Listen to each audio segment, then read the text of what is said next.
Richards and you're watching our Process special filmed exclusively for Process.com. Today I'm in the heart of downtown Los Angeles at Tap Out LA to meet with 5-time world kickboxing champion Kathy Long. I'm going to find out about her training, her diet, and really what makes her tick to becoming one of the best fighters in the world. Let's go find out more.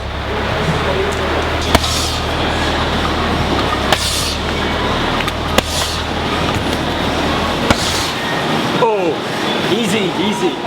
Kathy, well, very nice to meet you. I'm shaking your hand, but we've actually met once before, haven't we? We did a bit of combat work here in downtown Los Angeles, and I really wanted to come back and talk to you more about your training and how it can benefit our viewers as to including some of this mixed martial art technique into their own training. So, for the people who haven't heard about you yet, just give me a quick kind of brief background on your accomplishments. I'm a 5-time world kickboxing champion. I've competed in professional boxing. Yeah, 5 world titles, 2 different weight classes, 3 different sanctioning bodies. I've competed in professional boxing and professional MMA. Got 2 black belts in different martial arts and a master in Kung Fu San Soo.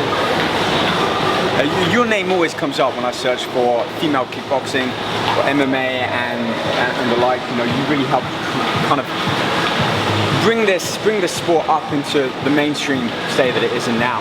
And you mentioned about kickboxing and MMA martial arts. How do they differ? How does mixed martial art really differ from kickboxing, which is, I know, what you started in? The major difference is that with MMA, you're allowed to take the person down, and once you get them down, you can try to submit them with an arm bar, or a rear choke, or a leg lock, or something along those lines. I've seen a few of those, yeah. Right. They look deadly. So in Muay Thai, you're not allowed to take them down.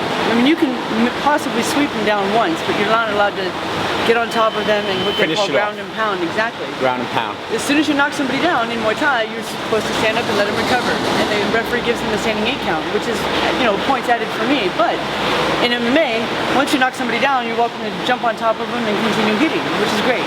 Which is great, great. Okay, moving on. I know that you started your career in kickboxing, with a bit of Muay Thai in there, and that kind of opened up a door for something like MMA. For people who might want to step into that octagon or the ring and do some MMA, how do you recommend they go about starting that? Go to a school that will cover every aspect of that sport, because you need to have equal amount of boxing, Muay Thai kickboxing, judo, wrestling, and Brazilian Jiu-Jitsu. And if you can combine all of those together and be strong in every point, then you are a well-rounded martial artist in that respect, and a well-rounded athlete for that sport. If you're very competent in stand-up and your groundwork is very poor, you could get taken down and submitted very quickly. So you have work on your weaknesses too. You've got to have a good skill set in each one of those disciplines to be able to be an adequate mixed martial art fighter. I guess you do. Explains the name mixed martial art. Yes. You've got to have good skill in all of that. Let's move on and talk a little bit about training and nutrition, because I know that's got to be important for something as disciplined as what you do in the ring there. So talk to me about your training. How often, what you do, strength training, conditioning, how does that work?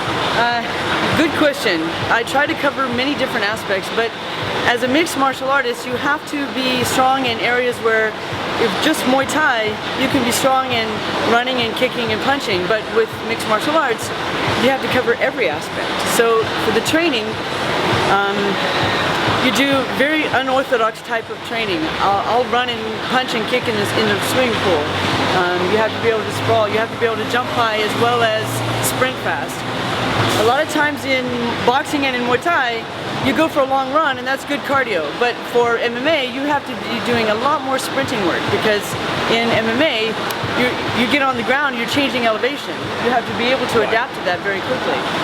It really is, I guess, the ultimate athlete. You know, you've got to have a high skill set in everything. You can box well, you can fight, you've got to be strong. And I know last time that we spoke, I asked you about weight training, and you mentioned a bit of powerlifting thrown in there. So tell me more about that. When I was in fighting in Muay Thai and kickboxing, I wanted to go up in weight class. And I wanted to maintain my speed and power. So I met with some people, and they suggested that I try powerlifting, which is very heavy weights but fast explosive movements, and it benefited me like you wouldn't believe. I gained 4 pounds of muscle, which doesn't sound like a lot, but when you're going up in weight class, 4 pounds of muscle along with... Huge difference.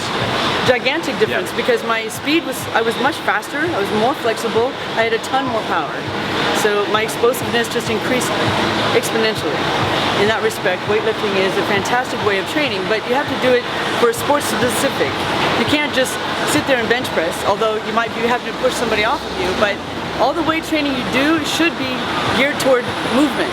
Absolutely, it needs to be a function. It has to have an end goal simply than to it really does. lift strength unless you want to be a powerlifter. And not only that, you have to engage your core much more than you would just lifting weights. Like if you go to a machine and you're lifting the weight, it's doing all of the fine-tuned work for you. And it's working your core for you, and you don't want strict range of movement, and you need more control to be able to include those stabilization muscles. Believe it or not, training like a gymnast is a much better way of training for MMA. Really? Yes, absolutely. So we can possibly see some of the gymnasts or parkour type runners make a name for them. That could get interesting. Yes. That really could get interesting. Talking about free weights as well, I know a lot of women especially are scared of lifting weights. They think they're going to end up like the men and become big and bulky. And I know you've got some muscle on you, but this is like functional strength. I mean, I've seen you kicking there, I've felt you on the pads, I mean, you've got some real power, but you're not big and bulky. So how would you kind of dispel this myth about weightlifting automatically makes you like a big bodybuilder? If especially for women, if you train with this sport in mind, you don't want to lift really heavy weights. You want to take weights that you have and just work to almost failure. And being able to punch and kick with these weights and work you within your strength structure. Because anybody lifting heavy weights and doing nothing with it, because you're doing cardio as well, and you're hitting the bag as well, and weightlifting just complements what you're doing. It's not going to make you huge. Look at me, I'm not huge. It's not. I know another important factor of that is nutrition. So a lot of people talk about carbohydrates, no carbohydrates, a lot of them low proteins, even kind of eating foods that might fit the same amount of calories, but they're not, might come from Coca-Cola instead of brown rice or something. So how important is diet to you in getting in shape and being able to perform at your best? You cannot train like we do without proper eating. You can't eat properly and not train. So the two go hand in hand. You can't do one without the other, because you'll plateau at some point and then that's it. That's the best you can be. So when it comes to eating correctly, stay away from sugar, stay away from salt, stay away from white pastas, all the dairy, stay away from cheeses, stay away from pastas, stay away from... It's discipline with the training, but with your food as well. I mean, you really have to kind of take so many things off the menu and just stick with a couple of regular items and keep them as part of your staple foods and just be consistent. There's good healthy grains. A lot of people say stay away from carbs, but you need carbs. You need that fuel. But there's healthy carbs like quinoa and spelt and those healthy grains. We've got the barley, we've got more complex carbs, we've got that short, long grain brown rice. Absolutely. Yeah, I love that. But we need them for the power, not only in strength, but also that muscular endurance. You've got to have the endurance, and the carbs is what gives you the endurance. Now, there's plenty of carbs and proteins in your dark green cruciferous vegetables, but there's got to be a good healthy mix of everything. You need a blend of them. Last question then. People who are watching, they kind of want to fancy giving this a go and throwing some punches around and kicks, but they don't want to stop doing their weight training. How do you recommend they kind of tie in cardio training to keep nice and trim and burn the body fat, include the weight training to kind of shape and add some size to their body, but also, and I know you've got some experience as a bodyguard as well, in being able to have some combat skill as well, because it's one thing looking the part, but if you can't function like you look, like what's the point? I agree. If you're involved in a contact sport where there's a lot of anaerobic activity, lifting more weights and doing less cardio is gonna hurt you. So what you want is to mix the two. You have more cardio, more bag work, more Brazilian Jiu-Jitsu classes, more MMA classes, more kickboxing classes, and lifting weights should be kept more to a minimum, more to maintain strength rather than build huge muscles. You know, we talked about nutrition and how important that is, but what's also really important is rest. You've got to rest. You have to have an adequate amount of sleep, and a lot of times when athletes are not sponsored, you know, they're working a full-time job and they're training and they're raising children, and so where do you find the balance in there? Well, that's where you have to actually make the time, and you incorporate the help of your family or your friends or whoever. You've got to structure it out and plan ahead. You really do, and rest is so much more important than people realize, especially as an athlete. You've got to let your body recover so that it will grow and it will function better. I like that, that's quite right, and that's something that I think a lot of people kind of have quite low down on their list of priorities. So talking of sleep, what would you say is the minimum, certainly for you, when you're preparing for a big contest fight? I function very well on 5 or 6 hours of sleep. If I get less than that for an extended period of time, I'm no good to anyone.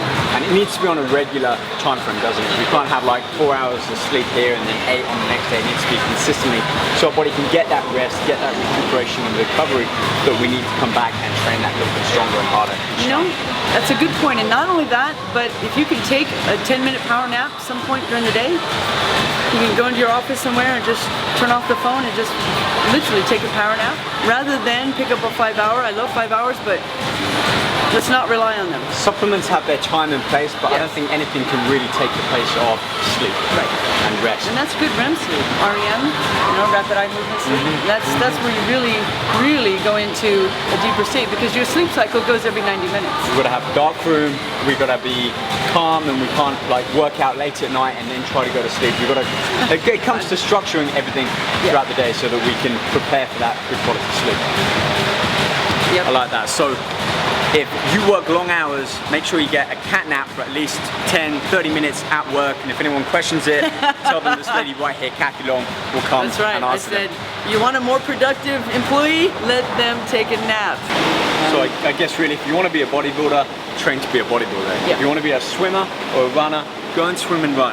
If you want to be a mixed martial artist, do a bit of everything, but really you've got to spend time grappling, ground and pounding, and doing what's needed. You really have to. I mean, you can complement it. Of course, cross-training is super important, because even in mixed martial arts, there are still muscles that you aren't using that you would do if you're swimming. I know, I felt them. I felt them all. Yeah, so in that respect, the more cross-training you can do, the better.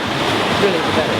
I know you put a lot of information out there. You've got a ton out on the website about all of your career highlights, your fights, and again more, I'm sure, on your training and nutrition. Where can people go to find out more about who Kathy Long is and everything that you've achieved?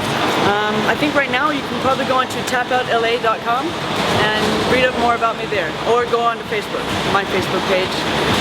I don't know what it is, Kathy Long. Just search for Kathy Long and you'll see a picture like that. Or YouTube. YouTube, yeah, a ton of videos on there. Alright guys, so that pretty much wraps up our little question and answer role today with 5-time world champion Kathy Long. If you have more suggestions or questions, you can look me up on Twitter at Rob Richards, or post your comments on the Process YouTube page. Until then, I'll see you then. Take care.